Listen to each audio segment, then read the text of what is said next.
নমস্কার সবাইকে, কেমন আছেন সবাই? আজকে আমার রেসিপি হচ্ছে পাবদা মাছের তেল ঝাল। পাবদা মাছের তেল ঝাল বানানোর জন্য প্রথমে আমি মাছগুলোকে ম্যারিনেশন করে রেখেছিলাম 10 মিনিটের জন্য।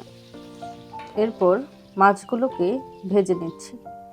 এখানে আমি মাছগুলো তেলে দেওয়ার পরে ঢেকে দিচ্ছিলাম, কারণ পাবদা মাছ বা বোয়াল মাছ এগুলো তেলে দিলে ফেটে ছিটে তেল হাতে আসার সম্ভাবনা থাকে।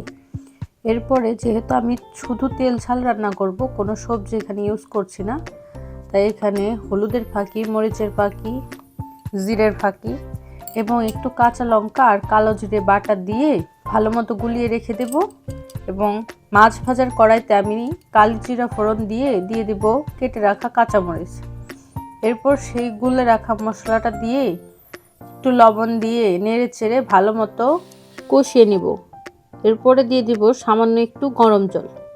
তারপরে জলটি ফুটে আসলে দিয়ে দিব ভেজে রাখা মাছগুলো, এবং ভেজে রাখা মাছগুলো দিয়ে ভালো মতো সিদ্ধ হয়ে আসলে দেখবেন আমার তেল ঝোলের তরকারি থেকে সাইড থেকে তেল বেরোয় আসছে।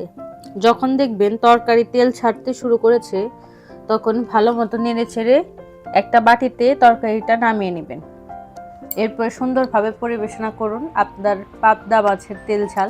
আর ভিডিওটি ভালো লাগলে অবশ্যই লাইক কমেন্ট করতে ভুলবেন না। ধন্যবাদ।